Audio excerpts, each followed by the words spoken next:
Então, dando seguimento à leitura comentada do seminário 16, hoje vai ser sobre a aula 10, as três matrizes. Marcelo vai fazer essa leitura comentada e Laís vai falar sobre a neurose de base de Edmund Bergler. Então, vou passar primeiro a palavra para a Laís e depois para Marcelo.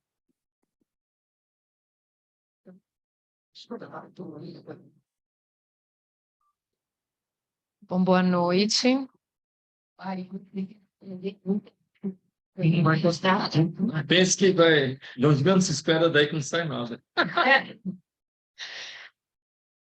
Tá picada na prova. Que é quando o nosso cartel vai apresentar.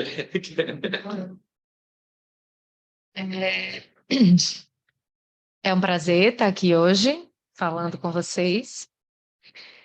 Você me fala, tá?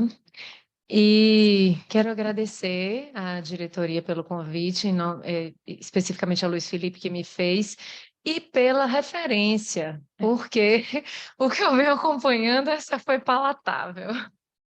É uma referência, como Carla citou, de que Lacan faz no terceiro ponto dessa aula 10, as três matrizes, especificamente sobre o supereu, desse livro, A Neurose de Base, de Edmund Bergler. Bom, então eu vou ler o que eu construí. Eu tomei uma frase, uma interjeição de Lacan para intitular minha escrita, que ele diz assim, o título, né? Querido supereuzinho. Edmund Bergler, austríaco, foi diretor assistente da Clínica Psicanalítica Freud em Viena, de 1933 a 1937, e docente no Instituto Psicanalítico de Nova York, de 1942 a 1945. Esse livro, acho que ele foi escrito em 1949. Descrito como um psicanalista importante depois de Freud, seu trabalho ganhou bastante destaque acerca da homossexualidade e do masoquismo psíquico. Para ele, todos os tipos de neurose partem de uma origem comum, a saber, um elemento psíquico inconsciente de caráter masoquista, a neurose de base. Bergler desenvolveu ideias em torno da regressão oral e do masoquismo psíquico, apontando o enigma da modernidade. Por que causamos danos a nós mesmos? Por que há um movimento inconsciente insaciável para isso? Nomeou o supereu como o inimigo mais cruel da felicidade humana, criado pelo próprio sujeito, um setor inconsciente da consciência, mas cujo significado não é unificado entre os psicanalistas. Bergler parte da relação freudiana entre Eros e Thanatos e afirma que toda a vida se baseia numa luta constante entre o princípio do prazer e o princípio da tortura. Desenvolve uma teoria com Ludwig Jekyll, acho que assim pronuncia, também psicanalista, sobre o supereu, partindo da ideia de que a concepção original de Freud acerca da consciência interior se baseia na solução edipiana. A criança se identifica às ordens dos pais, à lei, introjetando-a para parecer que é dela, formando-se assim o ideal do eu. Para Bergler e Jekyll, o supereu é formado de duas partes distintas, o ideal do eu e o demônio. Demônio, aí vem de daimonion, uma voz divina que vetava Sócrates de determinadas coisas, salvando-o de perigos e experiências negativas. Bergler frisa bastante no capítulo dele que não é algo da filosofia socrática, mas do indivíduo Sócrates. Então, uma espécie de voz que vetava Sócrates das coisas e salvaguardava ele de perigos. Então, para Bergler e Jekyll, né, o supereu é formado de duas partes distintas, o ideal do eu e o demônio, o anjinho e o diabinho, né? O ideal do eu compõe as ideias daquilo que as crianças aspiram e sonham, ao passo que o demônio põe o ideal do eu a se confrontar com o eu, de modo a procurar averiguar se o indivíduo tem realizado tudo aquilo a que aspirou. Tal movimento, tomado como uma espécie de tortura, denota a impossibilidade de satisfazer a todos os ideais propostos pelo ideal do eu na vivência da realidade. Aí abro aspas para uma pequena citação de Bergler, traduzida livremente por mim mesma. Posto que no mundo real o ideal do eu não pode ser materializado praticamente nunca, se converte então em um instrumento de tortura. Fecho aspas. Com isso, o demônio tem por função mostrar ao ego a sua própria criação de ideal do ego, de modo que todas as discrepâncias experimentadas entre eles são vividas com sentimentos de repressão, insatisfação e culpa. O ego acaba se tornando prisioneiro de seu próprio mecanismo protetor. Quando o superego se estabelece, encontra-se sempre pronto para se lançar sobre o ego, torturando-o. Ele é formal, ocupa um lugar de comando e executa sua tortura por meio da culpa entre o que se idealiza e o que se realiza. Mantém relação com o id, conhecendo os segredos pessoais mais recônditos e escondidos do sujeito, uma diabólica polícia interna do pensamento. O supereu conduz os sujeitos a situações de autodestruição e depois se insurge contra eles, questionando como se tivessem sido ações deliberadas. Ele camufla sua crueldade através da aceitação de normas culturais, utilizando-se de certas regras proibitivas do meio para executar sua tortura. Também é atuante nos casos em que os sujeitos não valorizam suas conquistas ou sequer desfrutam delas, entre outros. Para Bergler, portanto, o supereu não é simplesmente uma instituição restritiva necessária. Trata-se da força anti-hedonista da personalidade, carregada de derivados da pulsão de morte. Parece conter somente os tabus específicos de um ambiente determinado, mas isso é o disfarce que utiliza em suas ações punitivas, ligado apenas secundariamente às restrições da realidade, usadas como pretexto. Sua fórmula é prazer não. Bergler conclui, então, que é a influência do supereu que exclusivamente conduz os sujeitos ao tratamento e que a decisão sobre a possibilidade de cura de um sujeito em análise depende da capacidade do analista de mobilizar e utilizar a culpa interior do paciente. Para ele, o início de um tratamento deve servir para identificar essa possibilidade, tanto quanto para realizar o diagnóstico diferencial. Acredita que o que leva um sujeito à análise é fundamentalmente o sentimento inconsciente de culpa. Na aula 10 do seminário 16, Lacan cita ironicamente este texto de Bergler como uma pesquisa que reúne todas as maneiras que o supereu foi articulado por Freud, a partir de fragmentos extraídos de um outro autor. Embora ele se valha desta pesquisa, mantém sua crítica ao modo como foi feita, bem como às conclusões a que ele chegou. Ele diz, abro aspas, a história começa pelo censor no nível dos sonhos. Acredita-se que ele é um inocente, o censor, como se ter justamente a tesoura com que em seguida se produz a teoria não fosse nada. Depois, o supereu se transforma numa coisa que titila, e mais adiante vira o grande lobo mau. E em seguida não existe mais. E então evocam-se Eros, Thanatos e a tralha toda. Assim, eu me ajeito com esse supereu, faço-lhe salamaleques e cócegas. Ah, querido supereuzinho. Fecho aspas. Lacan faz menção a este texto de Bergler como que explica tudo sobre o supereu subestimado. Faz uma dura crítica à interpretação de Bergler acerca do supereu, afirmando que ele se apropriou de um conceito freudiano de um modo intuitivo no nível da sensibilidade. Questiona a relação que Bergler estabelece entre o supereu e a Durcharbeitung, traduzida por elaboração. Com Bergler, Acredita-se que a elaboração das resistências é o que distingue a análise de outros tratamentos de caráter sugestivo, a parte do trabalho analítico que surte o maior efeito sobre o paciente.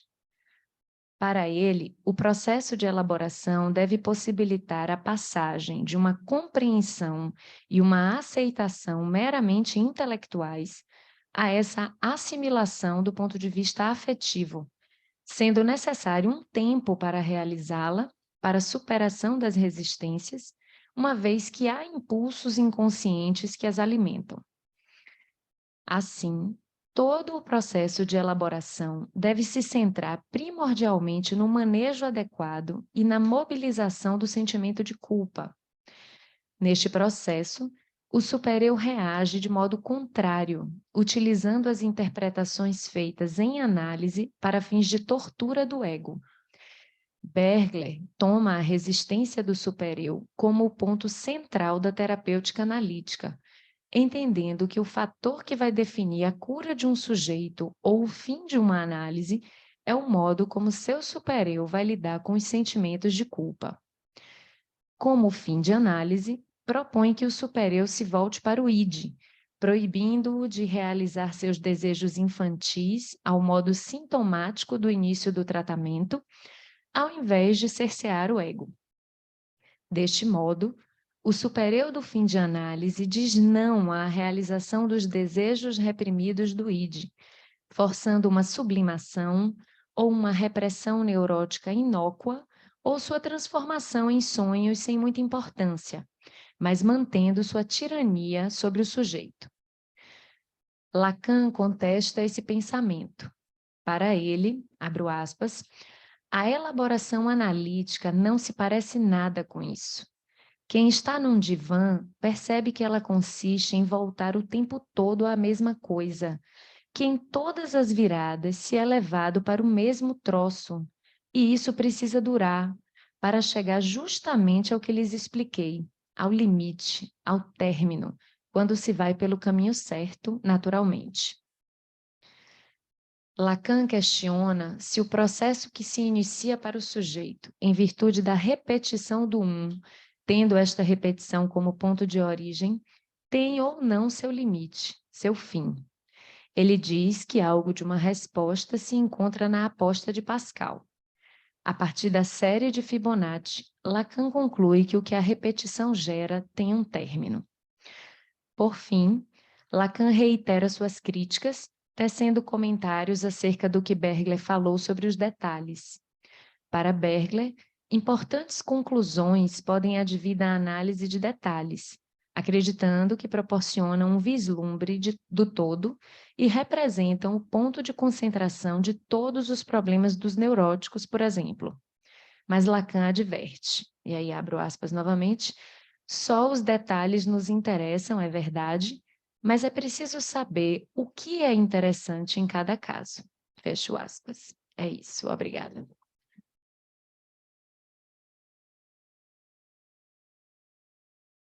Obrigada, Laís, que trouxe um trabalho bem interessante, esclarecedor, né, sobre esse ponto que Lacan traz do desvio de Bergler em relação à proposta de Freud, né, do que é o supereu.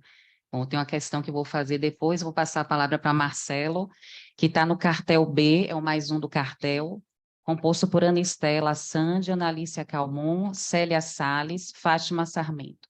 Marcelo, com mais um. E Newton. Ai, Newton Cerqueira. Bom, boa noite. Antes de começar, eu não sei se isso já aconteceu antes, mas eu acho que é um momento que eu queria parabenizar a nova diretoria, ou seja, Luiz Felipe, né, meu amigo colaborador, Carla, que está aqui, Rogério Barros, e deixa eu ver se ela está aqui. Tá ali. E Luísa Sarno. Exatamente. Então, parabenizar e dizer que assim, é com muito prazer que eu aguardo, e se eu puder colaborar, vou estar junto com vocês. Eu acho assim, muito bacana essa renovação. De que, salvo engano, Jordânia e Marcela, eu acho que essa é talvez a primeira diretoria que não tem ninguém da fundação da escola. Depois a gente checa se é verdade. Ou seja, é a primeira diretoria realmente feita como produto da Seção Bahia. E eu acho que isso é muito, Sim. não é? Exato, aos jovens. Não tão jovens assim, né? Mas quando você descobre que 60%, sei lá, da MP tem mais de 60 anos, quase fetos, né? Então, ótimo, muito bem. E, inclusive, incluo, obviamente, Laís, que está conosco também há muito tempo e também é jovem. Eu aprendi recentemente com minha filha a distinção entre jovem e jovem. Vocês só são jovens, não são jovens, né? Não é a mesma coisa, não. Eu pedi para a Laís começar, porque eu achei que, embora né, o modo como foi construído, né, a aula de Lacan, o seminário de Lacan, ele tenha colocado o Bergler no fim, mas me parece que é o leitmotiv, é através do que ele critica em Bergler que a gente vai poder ler o passado. E, para minha amiga Lucy, que vai estar aqui na semana que vem, o cartel. Mas o cartel que vai apresentar porque eu paguei um mico ótimo. Eu estudei a semana inteira o capítulo de vocês, não o meu. Eu estudei o 11. Aí eu fui. Aí teve uma hora que eu olhei e falei, tem algo errado aqui. Exatamente, eu ia estudando debilidade, deu um duplo twist escarpado falando de tudo. É, exato, tá aqui, vou colocar para você. E Lacan, ele trabalha muito essa questão da debilidade, né? A debilidade é um ponto importante para Lacan e que vai ser bem trabalhado. Então, fiz um bocado de anotações, depois eu passo para vocês, ou intervenho um pouquinho, falo, né? E falar de Bergler, eu acho que é importante, né? E foi muito bom que Laís tivesse introduzido Bergler. Obviamente, não é preciso ser muito detetive para perceber que se ele estava em Viena entre 36 e 37 e foi parar em Nova York em 42, ele era judeu. Não tem como. Ele fugiu.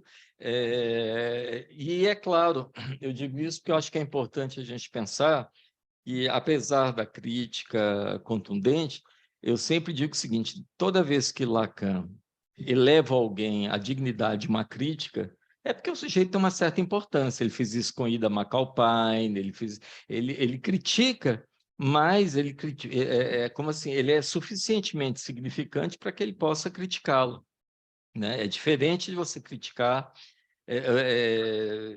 Lacan poderia passar, ignorar completamente, por exemplo, os colegas dele da IPA na França, né? Aliás, faz isso mesmo, né? Então, é interessante que Bergler seja situado para a gente pensar que esse capítulo ele tem para mim, ele tem dois pontos que são importantes. Um ponto claro, toda vez que tiver difícil, a gente lê Miller, que ajuda muito, né? Um ponto é que Miller ele vai mostrar a importância desse capítulo, que Lacan já fala, para se fazer uma distinção entre o que era, não só em Freud, mas para ele mesmo, a repetição, e como ele pensa a repetição daqui para frente. Ele não usa uma palavra aqui, mas não tem como, eu só consegui ler esse capítulo com essa palavra que é a reiteração do gozo do um. Né? Eu acho que isso não está aqui, isso vai aparecer depois, mas eu acho que essa distinção entre reiteração e repetição, ela vai ser crucial para a gente, a chave de leitura desse seminário todo, né? Do seminário 16. E o outro ponto cardinal, importante, a meu ver, é exatamente a questão do superior, não é? Por acaso, eu fiz o meu mestrado foi sobre esse ponto de Freud, exatamente, né? Lá com François Regnot, porque tem um ponto que não fica muito claro nas traduções, mas que está bastante claro no texto em alemão, é que o supereu, inicialmente, não absorvia a consciência moral para Freud. Então, o sentimento de culpabilidade é a vergonha, que é um termo que não está aqui presente, mas eu acho que a gente está falando de supereu, culpabilidade, a gente está falando da vergonha, ela só vai entrar, digamos assim, o supereu, tem um momento que Freud vai dizer, lá mais para frente, no ego e no id, né? E ali ele vai dizer que agora o supereu passa a incorporar também a consciência moral, Gewissen, né? Então há uma própria passagem na questão do supereu e da culpabilidade em Freud, e que é importante destacar, porque se a gente tira a questão da culpabilidade e da vergonha da base do supereu, a gente pode entender algo que, por exemplo, quem sustenta muito isso é a Marie-Hélène Bruce, é que o supereu é simplesmente um mecanismo.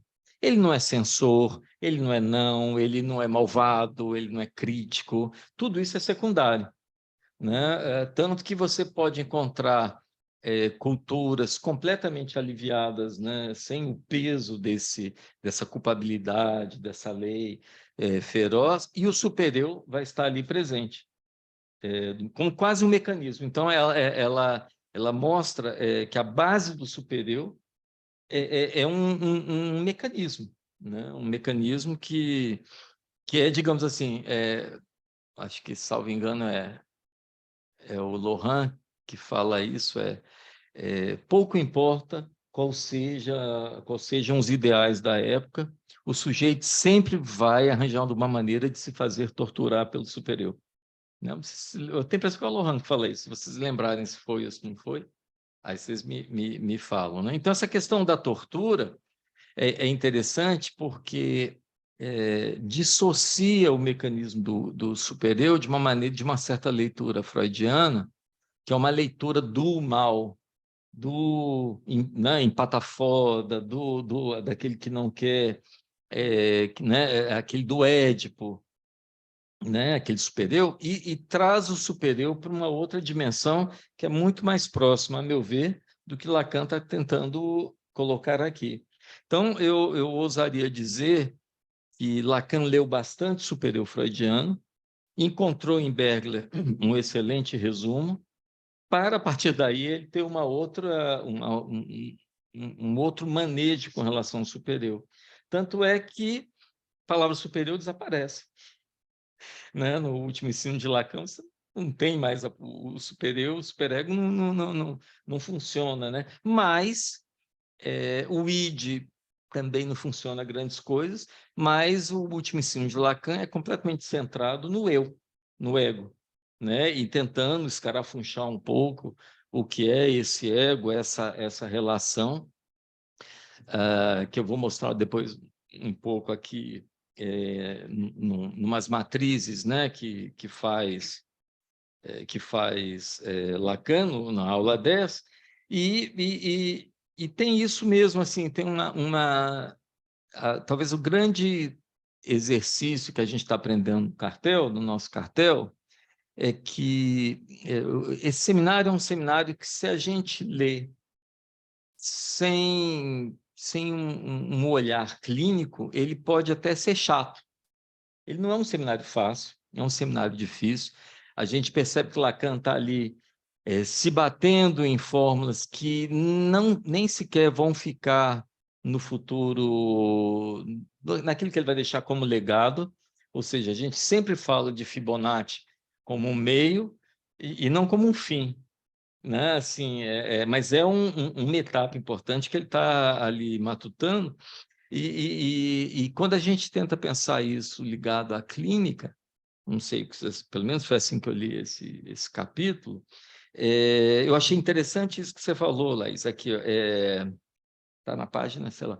Aqui, Bergler conclui, então, que a influência do supereu exclusivamente conduz os sujeitos ao tratamento e que a decisão sobre a possibilidade de uma cura, da cura de um sujeito em análise, depende da capacidade do analista mobilizar e utilizar a culpa interior do paciente. né? Ou seja, é um modo de conduzir a análise que é muito difícil a gente separar o que é da dimensão moral do que é da dimensão ética. Que a ética de Lacan, para Lacan, vai exatamente contra um pouco esse sentimento de culpabilidade. Vai a favor da transgressão, mas não do sentimento de culpabilidade. E eu me lembro bem de uma recomendação que o Sérgio Cotter fazia, de que na histeria, nos casos de histeria, você pode aliviar a culpa das histéricas. Você pode pouco ali, né? Ele falava isso, mas nunca alivia a culpa do neurótico obsessivo, porque se ele se sente culpado é porque ele é culpado. Ele realmente é um culpado. Ele, no pensamento dele, é sempre um pensamento culpado, né? Então, foi mais ou menos isso que, a partir né, do que falou Laís, assim, me despertou do texto dela, né? E é claro, isso que vai aparecer aqui, que é eu diria assim, uma injunção, exato, assim, uma superposição do que é o ideal do eu com o nome do Pai, com a lei, com a interdição. E que eu acho que todo o trabalho que Lacan vai fazer daqui para frente é exatamente para como separar, como fazer um ponto de clivagem entre o que é da dimensão do nome do pai, que tem ali uma função bastante mais reduzida, né? Ele é desimportante no cenário 21, 22, 23, dali para frente, mas ainda assim se mantém a dimensão do ideal, né? Eu acho que isso é um ponto importante. E só para finalizar, já que eu continuo achando que Lacan não usou o termo reiteração, mas que ele está aqui presente, como Miller coloca. Eu achei bacana, Laís, essa frase aqui, ó. Lacan adverte: só os detalhes nos interessam. É verdade, mas é preciso saber o que é interessante em cada caso. E vale a pena lembrar que um dos cursos de Miller é Divino os Detalhes, né? E aí a gente tem que questionar um pouco o que é divinos, se é divinos porque são detalhes feitos pelo campo do outro, né? Divino no sentido de Deus, né?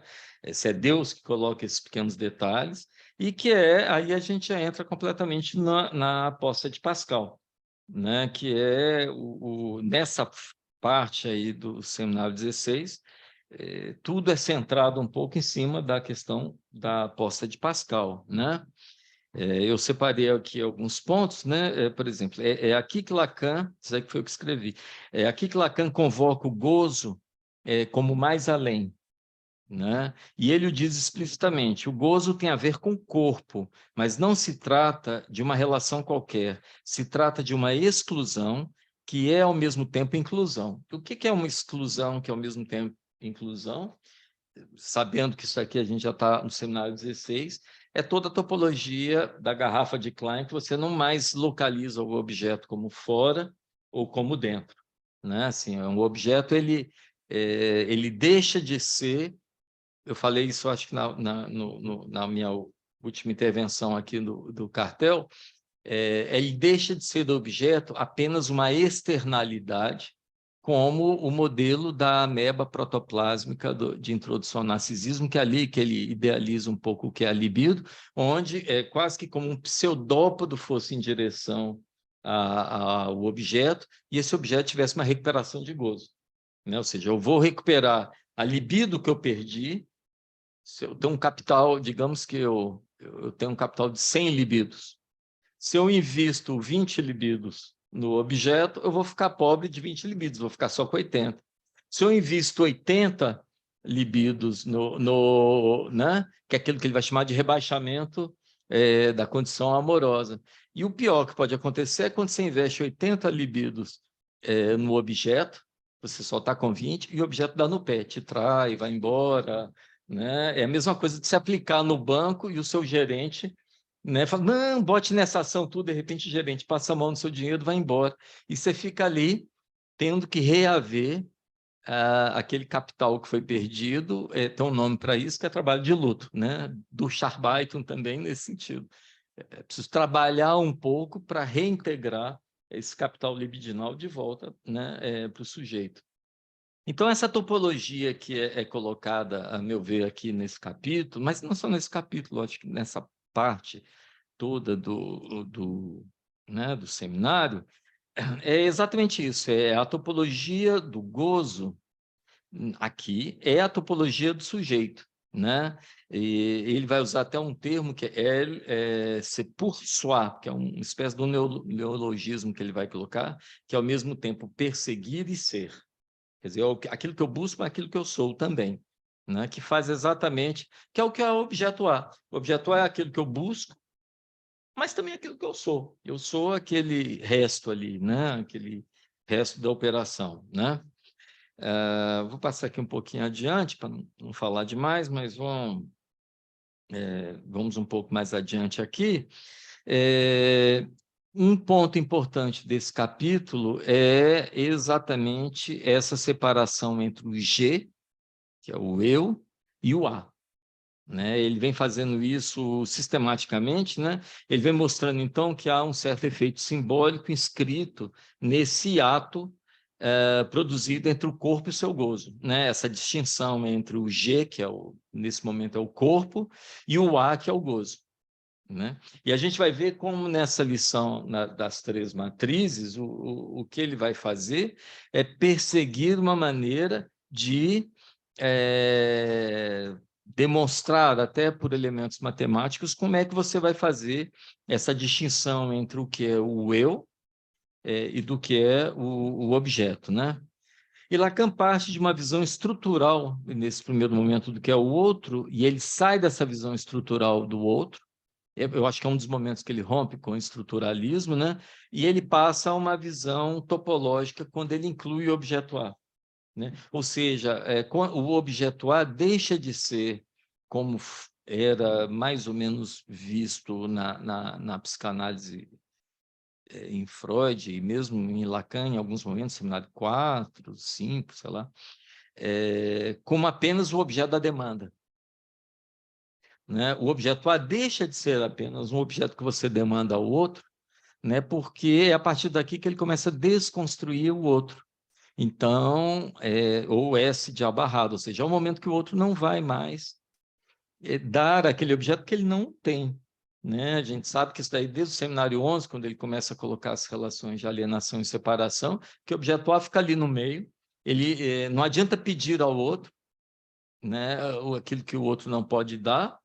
A gente vai encontrar uma ressonância desse raciocínio na famosa frase: eu te peço que não me des aquilo, né? Todo mundo já sabe de cor, parecendo cantileno. Então, isso é importante. Mas, de qualquer maneira, se esse seminário se chama de um outro ao outro, pequeno outro, é exatamente porque digamos assim, o motivo desse seminário é a desconstrução do outro, é mostrar que o outro é barrado. Né? O outro que não existe, ele começa a não existir aqui. Eu até não tive tempo, mas quem tiver o convite, talvez até o cartel possa fazer, a buscar as referências no seminário outro que não existe, os seus comitês de ética, para ver que referências, naquela época ainda não tinha sido lançado o seminário 16, mas que referências a gente tem dessa fase, né, do ensino de Lacan. Né? Mas eu vou mais adiante. Eu já falei da outra vez, então não vejo muita necessidade de falar aqui da aposta de Pascal, mas eu vou falar ainda assim um pouquinho. Então, vou relembrar apenas aquilo que eu destrinchei mais, né? Vou fazer isso mais destrinchado, porque o Sônia Vicente brigou comigo e disse que eu passei rápido demais. Então, dessa vez, Soninha, eu vou fazer mais lento um pouco, entre exatamente essa passagem que eu acho que ela é crucial, do que é a aposta de Pascal. Né? A aposta de Pascal ela é uma aposta onde o sujeito renuncia ao prazer, né, da vida, pensando que ele vai, e Lacan frisa muito isso o seminário inteiro, várias vezes aqui ele faz isso, apostando de que, após a morte, ele terá acesso a infinitas vidas. Né? Por que eu acho interessante você sair de uma vida mapeada pelo gozo para infinitas vidas? Quem melhor sobre fisgar esse troço e depois dele fica incontornável é quando o Miller ele traz Kripke, né? Saul Kripke, para falar um pouco da questão do nome próprio em Kripke. Né? O que ele vai colocar é o seguinte, eu posso pensar inúmeros mundos possíveis, infinitos mundos possíveis, como está falando, como Lacan está falando aqui. Eu penso infinitos mundos possíveis, mas em todos os mundos possíveis, a única possibilidade de eu pensar esses mundos possíveis é eu me colocando numa posição imutável. Sou sempre eu pensando nos mundos, ou seja, não é possível se pensar um mundo possível sem contar o eu. Né? E é esse eu que se conta em todos os mundos possíveis, né, que a gente pode chamar, por exemplo, do nome do gozo, ou seja, de uma certa nomeação que não é uma nomeação vinda do outro, né, mas é uma nomeação, e aí a gente vai ter, então, essa tensão entre o que é o outro, com as infinitas vidas possíveis, com a nossa miséria neurótica de termos ali o objeto, né, grampeado ali, naquela marca que não vai nunca mudar, e que se não fosse por isso, Lacan não teria nem pensado no passe. Eu acho que eu diria até que o processo do passe em Lacan é exatamente o processo de sair do famoso neurótico que tem 1000 mundos possíveis. Se meu pai fosse esse, se eu tivesse nascido alta, se eu não tivesse perdido, né, aquele vestibular, para o que o sujeito é. Simplesmente ele é. Né? Ou seja, dissociar, então, o como objeto, a dimensão onde o sujeito é como objeto, do romance familiar, das fantasias, daquilo que vem do campo do outro, que mantém o sujeito. Né? É assim que eu penso, mais ou menos. Né? Então, partindo disso, para não ficar muito longo, vamos às 3 matrizes.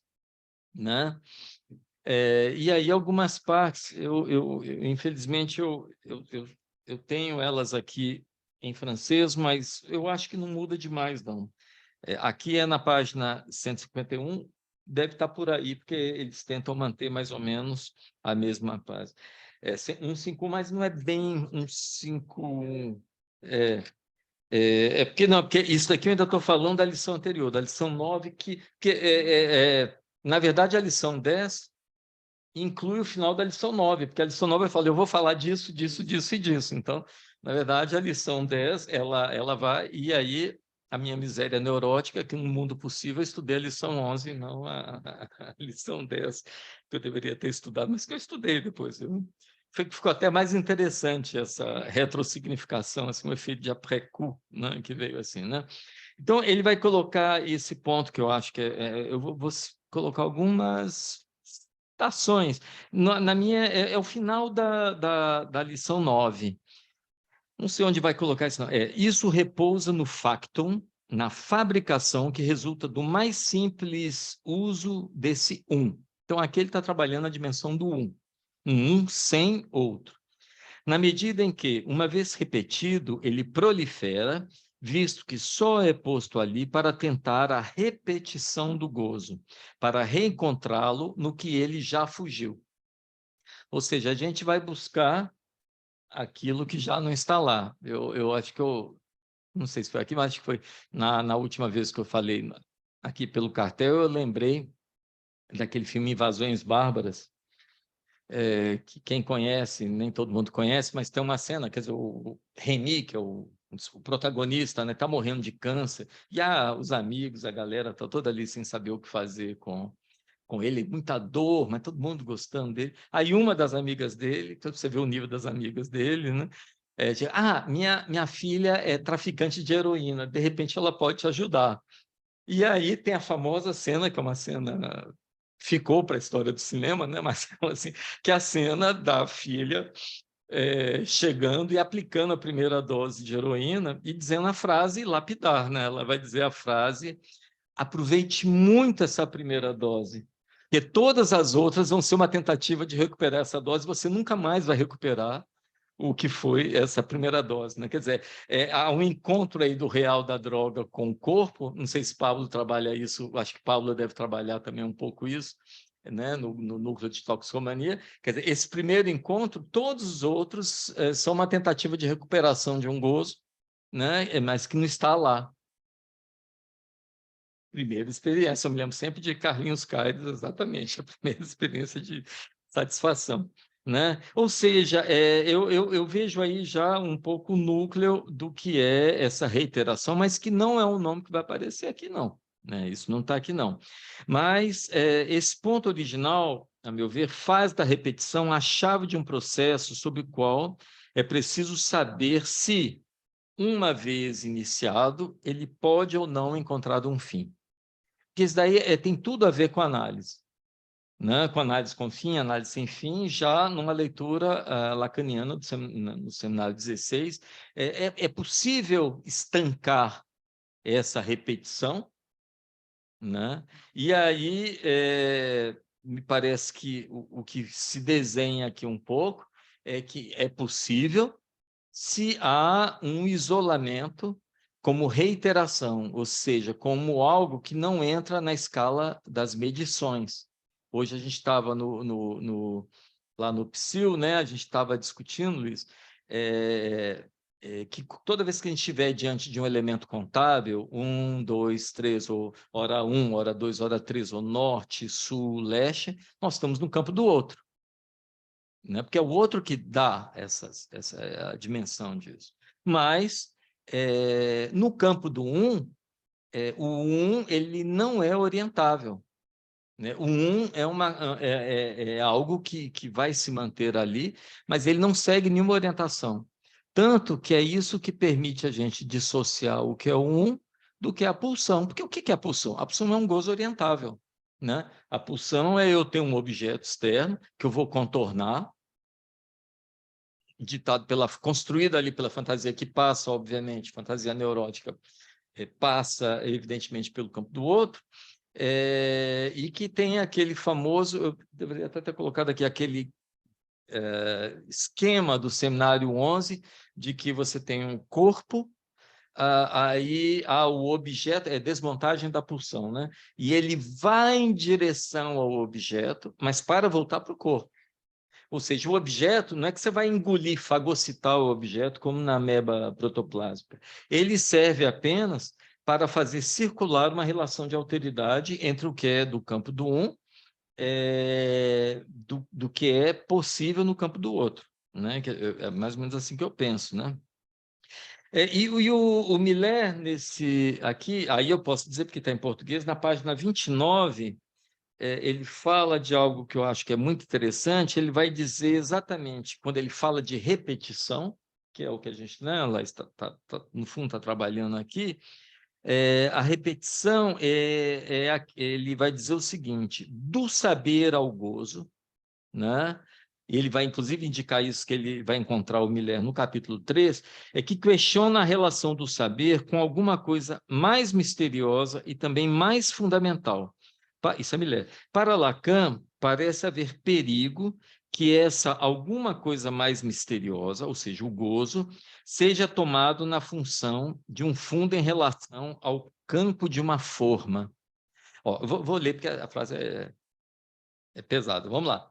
Para Lacan, parece haver perigo que essa alguma coisa misteriosa, que ele vai dizer que é o gozo, ele vai dizer, entre aspas, que está em Lacan, seja tomado na função de um fundo em relação ao campo de uma forma. Ou seja, toda a preocupação de Lacan é não colocar o um na forma, no corpo, né? Então, a gente tem aqui em francês, que não aparece, não sei se aparece em português assim como a gente tem encore, que é mais ainda, mas também é no corpo, existe também o informe, né, da formatação, e que dá um local para a localização do gozo. E ele vai dizer, de uma certa maneira, que a repetição é para mostrar que não há forma para isso. Vocês não vão encontrar uma imaginarização disso. A gente pensa no seminário 23, não vai ser possível encontrar ali, né, uma forma, né? O perigo, porque Lacan está usando a palavra perigo e o Miller, então, retoma, né? O perigo é que o gozo entendido numa função de fundo em relação ao campo de uma forma, quando se trata de algo inteiramente diverso, ele é ameaçador, ou seja, você não pode pegar uma alteridade, algo que é diverso, um gozo, e tentar incluí-lo na forma, né? Na forma, no sentido da forma do corpo, né? Ou seja, o gozo, ele transborda a forma, ele transborda a imagem, né? A imagem de corpo, né? Então, e não deve ser capturado pelo simbólico, porque se aquilo que transborda a fórmica, mas é capturado pelo simbólico, é castração. Aí a gente está no campo do simbólico, né? É necessário pensar, então, um gozo que não ele é para além do corpo definido, né, como no seminário 23, mas também para além do simbólico. Né? Nem é para além é para além do simbólico, no sentido que o simbólico não tem nada a dizer sobre esse gozo, que não se pode falar dele porque as palavras não alcançam. É aquilo que a gente vai chamar de S de abarrado, ou seja, o S de abarrado ele tem uma afinidade muito grande quando a gente pensa no círculo de Euler, né? Na lógica borromeana, que a gente vai encontrar ali os enodamentos borromeanos, real, simbólico, imaginário, sintoma, tudo, mas Lacan ele insiste, o A está no centro. Né? Então, essa afinidade entre o A e o S de abarrado, me parece que ela é crucial para a gente ir para frente. Né? Vamos lá. Vamos lá mesmo. Ou seja, há aqui uma báscula entre o Lacan, isso é Miller, há uma báscula entre o Lacan clássico, freudiano, e o Lacan do último ensino. O Miller já aqui armando toda a cama do ultimíssimo Lacan, né? Ou seja, ele vai mostrar alienação e separação já nas redes de Fibonacci. E aí eu vou ter que explicar isso um pouquinho mais, né? Ou seja, o que há de comum e o que se deve perceber o que Lacan busca fundamentar é uma mudança, uma mutação, palavra de Miller, do conceito freudiano de repetição. É por isso que eu falo, era uma mutação, mas que tinha o nome de repetição, e eu acho que o Miller, daqui a pouco, ele vai criar o termo reiteração, para mostrar que não é a mesma coisa, né? Aí a gente pode ver. Sem dúvida, é um momento no qual, decididamente, Miller, se faz báscula do Lacan clássico para o que vai levá-lo ao seu último período. Ou seja, então, é muito interessante porque esse seminário que realmente ele, numa leitura sem o Miller, não é, né, Estela, muito convidativo. No cartel, né, Fátima? A gente fala assim, putz, vou ter que ler Fibonacci, vou ter que ler, né, que coisa, tal. Até que Bergler realmente, concordo com você, é mais palatável, né? Mas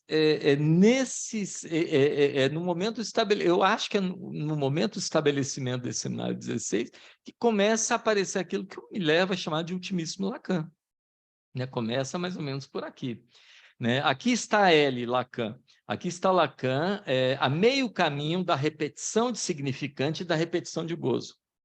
Então, por isso que eu falo que é o otimismo Lacan, porque a repetição, ela rompe com aquela ideia do seminário 11, né, da repetição incluída na cadeia significante, para uma reiteração, no sentido de que uma repetição é de gozo. E de que modo toda a trama que Lacan vai tentar ver em Fibonacci, e também nessas matrizes que ele vai criar, é para tentar entender um pouco como a gente pode viver no significante que a gente fala, a gente está ordenado no campo do significante, conviver com algo que é uma constante. Então, a Fibonacci, como o número π, por exemplo, é para dizer o seguinte: há algo que não é mensurável, que a gente não vai conseguir medir. E é nesse sentido que eu sugiro vivamente, né, eu até passei isso para o cartel, a leitura do passe do Leonardo Gorostiza. Porque o passe do Leonardo Gorostiza é exatamente ele falar da calçadeira, ou seja, de algo que tem uma calçadeira, o que é uma calçadeira que tem ali as formas certinhas, e aquilo que não serve para calçadeira, né? O Leonardo vai dizer que o sonho de final de análise dele, um dos sonhos, depois ele vai dizer um outro, é exatamente para mostrar que no momento em que ele entende que não há calçadeira, ele deixa de tentar medir o gozo pela rivalidade fálica. Você calça 42, você calça 43, podem brincar assim, dentro de uma inscrição numérica, para algo que a calçadeira só veste o sapato dele. Só ele vai ter aquele, ou seja, ele sai do número na sequência significante. Então, é bem bacana o ler. Tem um texto, eu até mandei, mas é porque meu computador quebrou, mas eu mandei, né, para o cartel, que está na opção lacaniana online, do Gnomon. O Gnomon, que é um texto do Leonardo Gorostiza, falando um pouco do que é esse Gnomon, que é exatamente isso, aquilo que se mede, aquilo que não se mede, gnome do analista. Eu acho que é assim, porque inclusive o que ele vai trabalhar muito aqui é a dimensão de o que é a medida de um analista, né, nesse texto, que é um texto bastante interessante, né? Como eu tenho que passar adiante, eu vou ler rapidamente aqui um trecho do passe do Gorostiza. Mais de uma vez, ele diz que algumas coisas aconteciam e se repetiam. Então, ele fala, entre aspas, mais de uma vez é o que ocorreu em minha última análise, que terminou com a produção de um novo significante de gozo, um significante mestre de um novo estilo.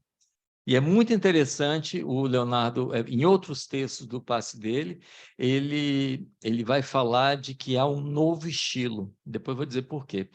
E aí, qual é o significante mestre dele? A calçadeira sem medida. Né? Ou seja, como é possível um corpo entrar em algo que não é medido, né? Um significante, segundo ele, um semblante surgido do próprio gozo. Esse significante é o índice de um gozo impossível de ser negativado, ou seja, o que é um gozo que não pode ser negativado? É um gozo que não passa por simbólico. É um gozo que não passa pela castração, porque o que a castração faz é negativar o gozo. O sujeito deixa de ter apreensão do gozo no corpo, e esse gozo ele é apreendido no campo do outro, e é por isso que é chamado de gozo do outro, né? Porque é um gozo que vai passar pelo campo do outro, né? Vamos lá. Esse significante é o índice de um gozo impossível de negativar, ou seja, de um gozo que não está regulado pela castração, que não cai sobre o golpe do menos fi, da castração. Em outras palavras, há ali alguma coisa que não se deixa mais circunscrever unicamente sob os auspícios do gnomon fálico. E aí ele vai dizer, e o que calça, quer se trate da calçadeira ou do calçado, aquilo que a gente calça, ou calçado que a gente calça, isso aí ele faz questão de dizer que é uma coisa ou outra, é a castração, na medida em que a castração calça o gozo, né? Dá um laço para o gozo, né? É a castração que faz o gozo entrar na norma, a normatização, na medida certa do gozo, né? Que é a regulação fálica. É alguma coisa de um gozo impossível de negativar que está em questão e que, obviamente, remete, ele vai dizer isso, ele conclui o texto dele, ao incomensurável do gozo feminino, daquele gozo que não passa pela, né, pela castração. E aí, Bonilo, vamos colocar o... É bem rapidinho, porque eu não quero que vocês durmam com isso aqui. Mas eu tenho que botar, porque senão também eu não faço dever de casa, né? Nessa lição que tem as matrizes, o nome se chama Três Matrizes. Se eu não apresento a matriz para vocês, Não, vocês vão ficar tudo chupando o dedo. Se quiser botar em modelo apresentação, talvez fique melhor. Não, mas se não tem problema não. Ah, então deixa, tá de bom tamanho. Né? Ou seja, nope.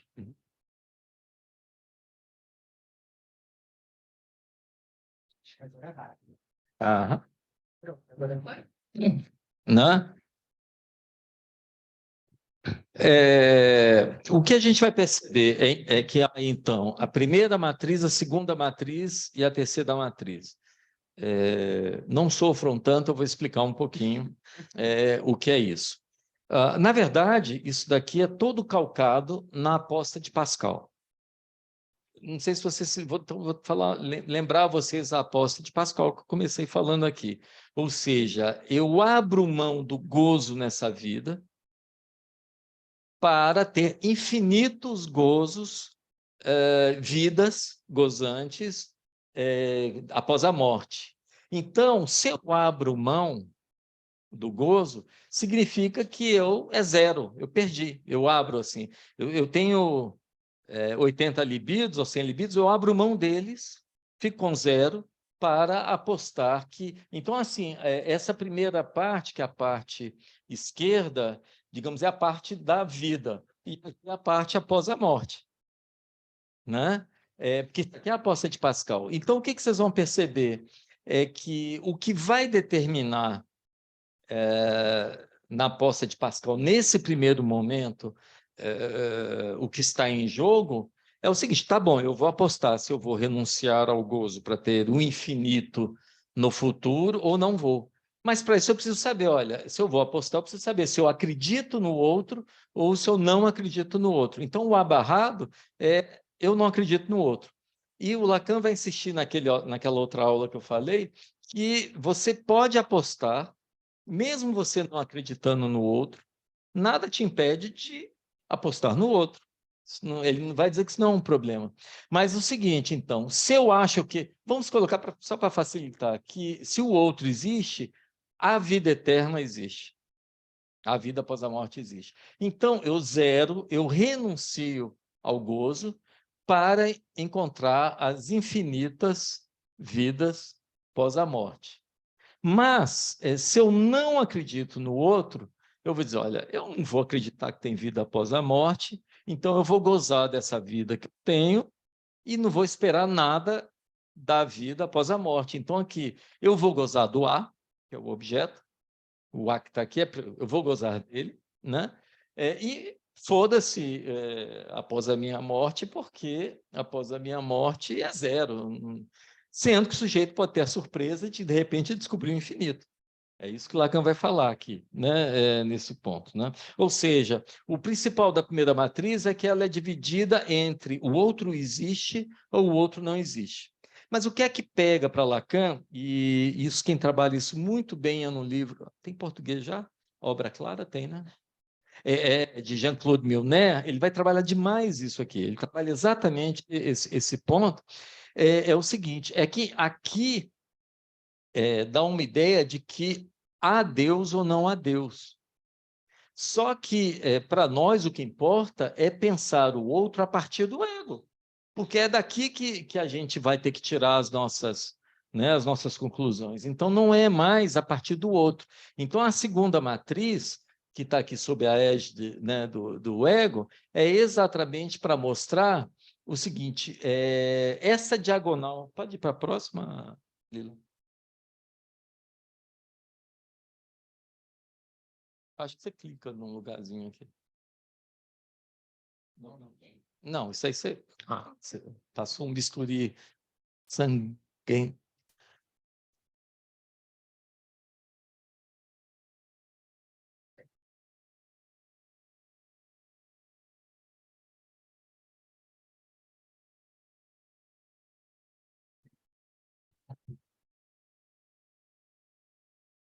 Não precisa, pode colocar sem ser tela cheia, não tem problema não. Pronto, passa adiante, não tem. Aham. Pronto. Percebam, isso é que é fundamental, é que a segunda matriz, que é a matriz do eu e o outro, o que está nessa diagonal são esses 4 elementos.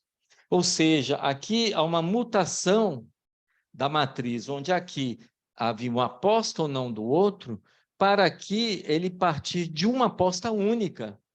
Só há eu se há outro. Ou seja, aqui não há outro barrado mais. É isso que eu acho que é importante colocar, né? Ou seja, então ele vai situar tudo isso nessa diagonal, mas ele vai mostrar também essa outra diagonal, né? Onde ele vai colocar o que é a perda do objeto e aqui em cima a perda do infinito. Perda do infinito, é claro, o infinito não se perde na matemática. Perda do infinito é perda das inúmeras vidas, né, que vão estar ali. Então, essa, digamos assim, ele vai dizer isso em algum canto, ele pega um cálculo e transforma num cálculo exponencial. Ele aumenta as possibilidades a partir de um cálculo, né? Ou seja, para facilitar aqui um pouco para vocês,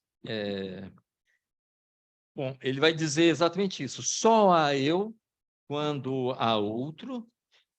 E o que é que muda por haver agora, não, como se disse em vão de maneira imaginária, A ou zero? A ou zero, né? Ou seja, A o objeto, ou zero. O objeto é como aquele... Ou seja, o objeto ele começa a assumir aqui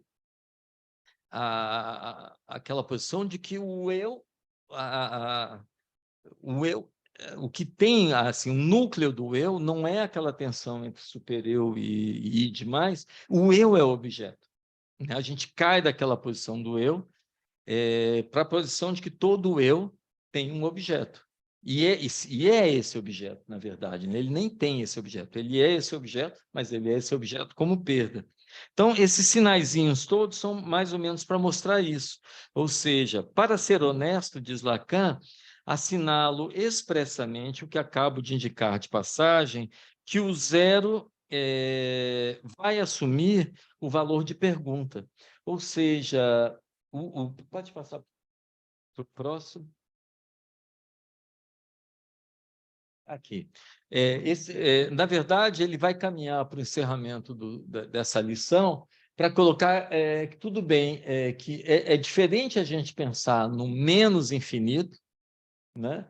E pensar no zero como pergunta. Ele vai dizer que o zero ele é fundamental nessa estrutura por uma razão muito simples. Aí eu posso caminhar para concluir, que por que o valor zero é importante? Ele vai dizer o seguinte: sem esse zero, não há jogo, não há aposta. Para que haja uma aposta, eu só aposto quando eu posso perder. Mas perder é ser reduzido a nada, senão não aposta. Né? A aposta é quando eu vou apostar no outro, na corrida de cavalos, o diabo que seja, mas eu posso sair de mãos vazias. Exatamente, exatamente. O princípio da aposta é o zero. É o zero. Exato, ganha. Tanto é que naquela lição que ele introduz a Pascal, a aposta de Pascal, ele vai dizer uma coisa muito mais simples que isso aqui, par ou ímpar. Né? Ou seja, num jogo de par ou ímpar, você pode tudo perder. Ou seja, você só pode apostar se tiver duas condições e as duas estão aqui. Qual é a primeira condição para apostar? Que haja o outro. Sem outro, uma aposta, porque se eu vou apostar com o outro, né? Então, o primeiro ponto é que há o outro. E o segundo ponto é que você pode perder. Né? Você pode, como é que a frase famosa é? Perder o Playboy. Né? Ali você ficou sem nada. Levaram seu celular e ainda falam, olha para sua cara, leva o seu celular e diz, perdeu o Playboy. Né? É mais ou menos isso. Eu teria muito mais coisas para falar, mas eu acho que senão não dá tempo a gente, né, debater um pouco. Então, eu vou ficar aqui, Carla. Obrigada, Marcelo.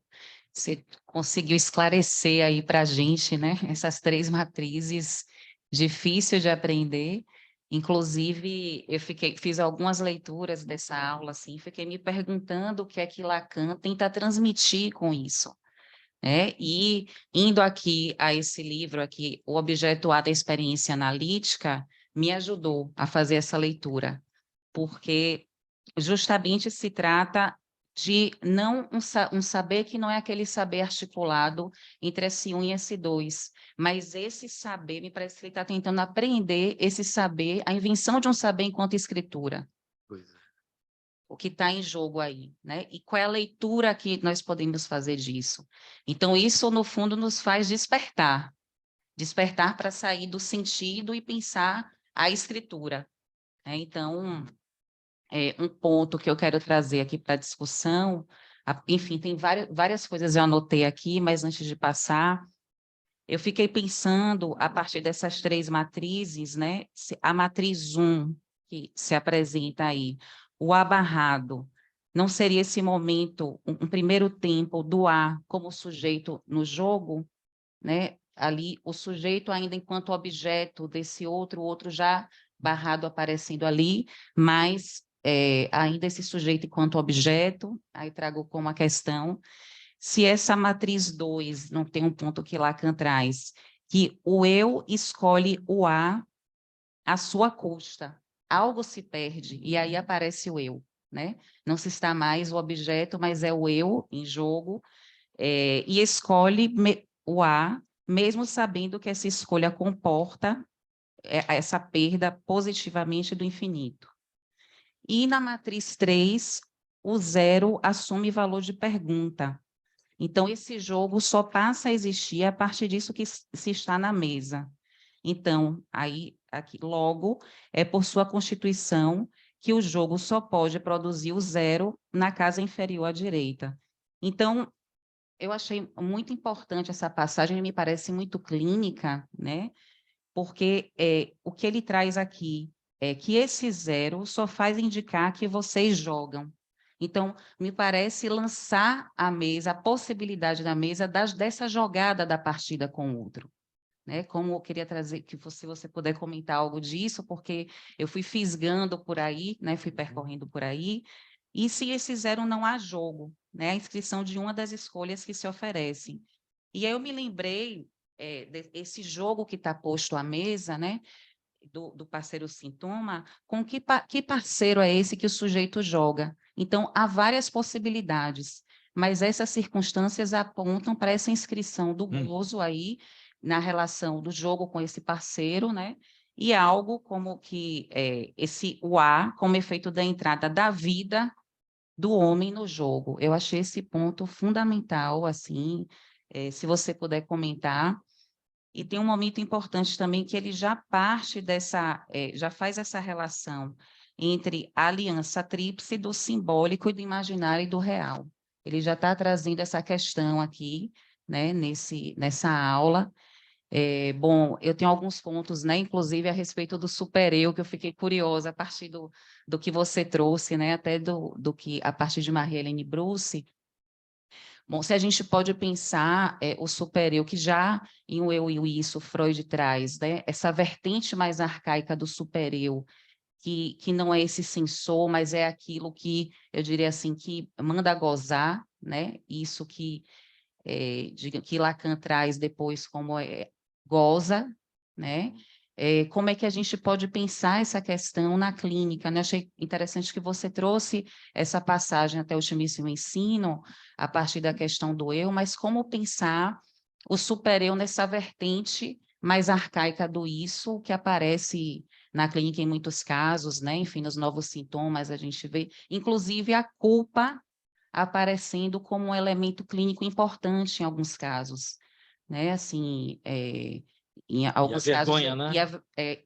quando não há vergonha, né? Também a culpa e a vergonha, em alguns casos, assim, onde há essa relação mortífera, né? Com a repetição, a reiteração do gozo, todo o entorno da questão da culpa, né? Esse sujeito aí às voltas com isso que se repete e nesse mal-estar e a culpa fazendo retornar cada vez mais para essa posição mortífera.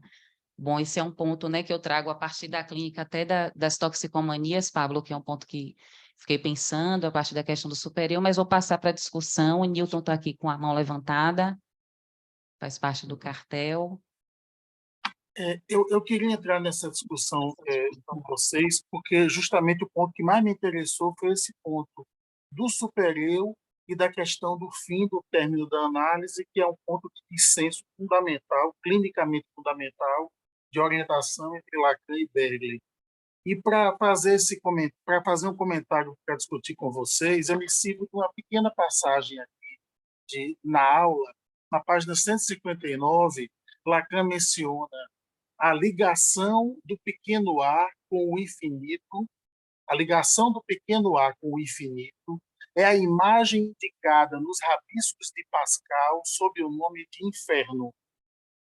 Pois bem, esse inferno, ele faz essa observação justamente antes de entrar na parte 3 da aula, que é quando ele vai trazer Berkeley, vai trazer o daimon de Berkeley, esse supereu lobo mau, como Lacan brinca depois ironicamente. Então, eu me interessei, e quando ele fala do inferno, ele fala assim, Lacan, né? O inferno nos conhece, é a vida do dia a dia, são sintomas, os sintomas que não existiriam, os sintomas neuróticos que não existiriam sem Freud. Então, melhor dizendo, Freud não existiria sem os sintomas neuróticos, melhor dizendo, com Lacan, que a frase dele precisamente é: se os sintomas neuróticos não existissem, não teria havido Freud.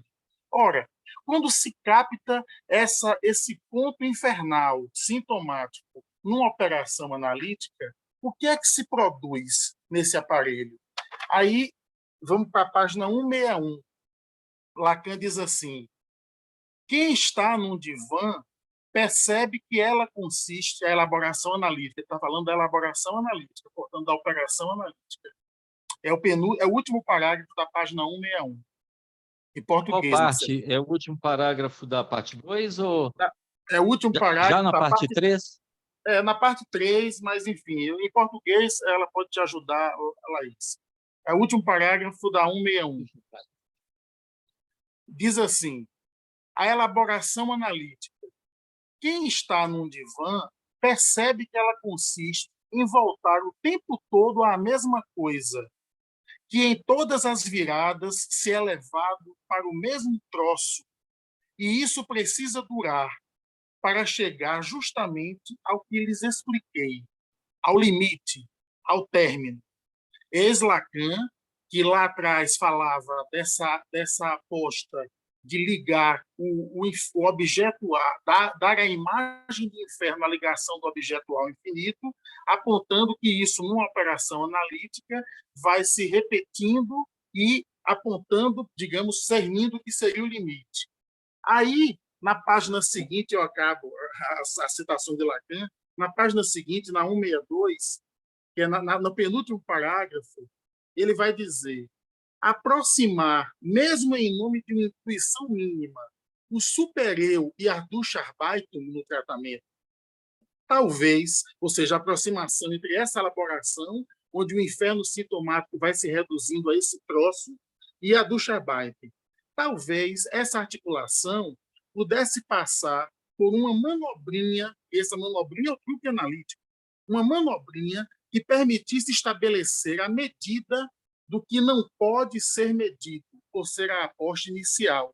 A medida do que não pode ser medido é justamente a aposta que vai reconstituir no final de uma análise no sujeito suposto saber como ponto de concentração superegóica, e é isso que há que se esvaziar.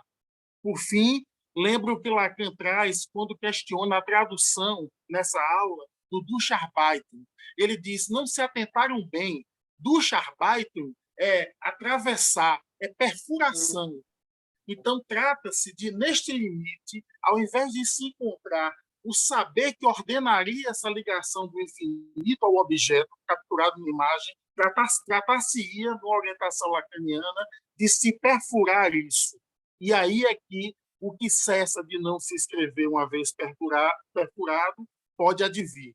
Era isso que eu queria falar sobre o supereu e o Duchartbeitung. Ok, Newton. Vamos abrir para mais perguntas para depois passar para a mesa.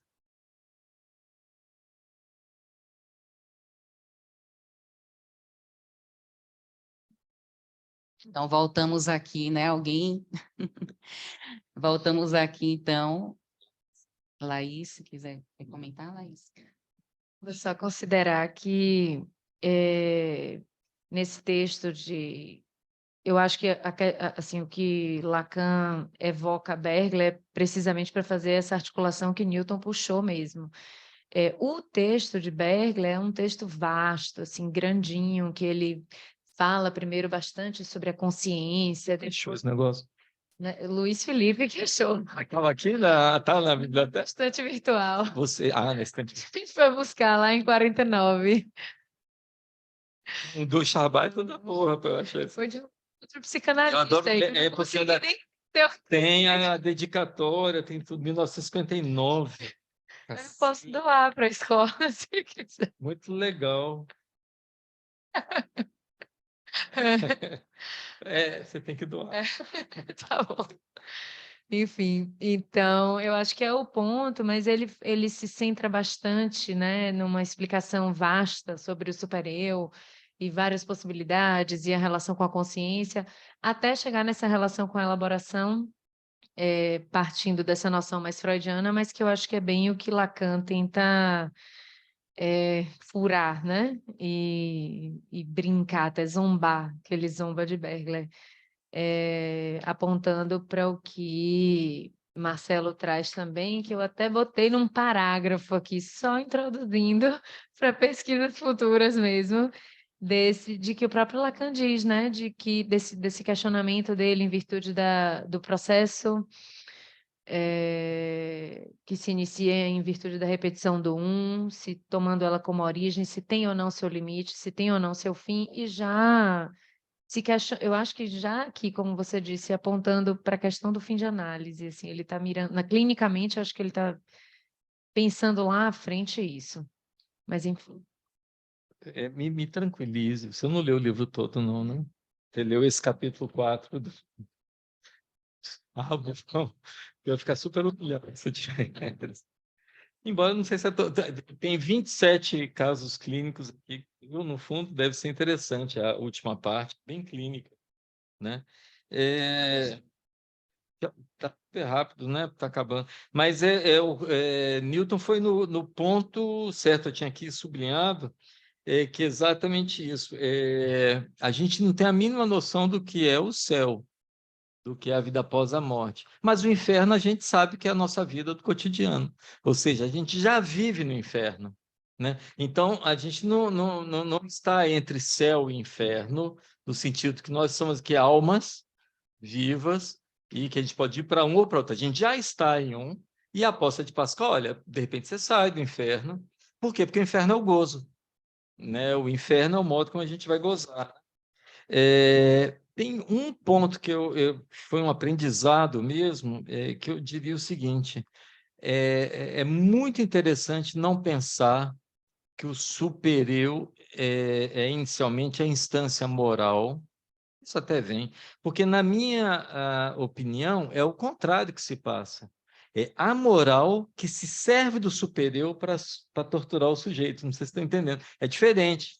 Quer dizer, o sujeito é ser torturado por qualquer coisa. Aí a moral vem, cola ali e fala: opa, arranjei um campo fértil para te culpabilizar. Né? Mas essa culpabilização não é o super-eu. Ele é um instrumento da moral para fazer o sujeito se torturar, como tem outros. Se a moral não fizer isso, ele vai ser torturado de outra maneira. Né? Não vai ser dessa. E tem na página, me desculpe, 157, que talvez seja um pouquinho diferente, algo que eu acho que é fundamental, Newton, que ele fala isso, Aliás, eu acho que eu peguei isso aqui em português, viu? Está na página 157 em português mesmo. Em outras palavras, para salientar de maneira mais sucinta o que eu estou dizendo, a partir do momento em que se monta, tem a mesa de jogo, ou seja, montar a mesa de jogo é introduzir o zero, introduzir a aposta, né? E Deus sabe se ela já está montada, mas aqui não é Deus conselheiro, sabe-se lá Deus se existe, que o Milner trabalha isso muito bem. Mas ele fala uma coisa que é fundamental: o sujeito, antes de ser pensante, primeiro ele é A, ele é objeto A, né? Eu acho que isso aqui, primeiramente, ele está ali e eu não, é porque eu não tenho eu não tenho tido tempo para fazer uma reflexão profunda sobre o autismo, depois, principalmente depois do último livro do Maleval, mas me parece que tem alguma coisa que é de não apostar no autismo, né? De não aposta, né? E só que é uma não aposta, porque percebam, aí eu entendo por que o Maleval ele diz que o autismo é uma outra estrutura, que não a psicose, porque o psicótico aposta. Ele permanentemente ele está apostando se o outro está sacaneando, se o outro deseja. Schreber, né? Ou seja, na psicose há uma aposta, né? Que a gente não localiza muito. Né? Eu acho isso muito interessante. Traz o fala em relação ao significante médico no novo estilo. É a outra coisa. Na verdade, seria interessante. Leia esse texto do Opção Lacaniana Virtual, que o gnomo, né, como é o gnomo do analista, mas ele faz referência a um outro depoimento dele, onde ele vai dizer o seguinte, que ele fez um sonho, que ele precisava de uma caneta, só que ele fazia análise com Miller, né, lá em Paris, então, que ele fez um sonho e que ele precisava dar uma caneta a cada um. Só que no sonho, como ele faz análise em francês, veio stylo, que é como se escreve caneta. E aí que ele entendeu depois, em análise, na última fatia de análise, que quando ele colocava que cada um tinha que ter sua caneta, na verdade, cada um tem que ter seu estilo. Não há uma calçadeira para todos, né? Ele vai dizer isso no finalzinho desse texto, que é muito interessante.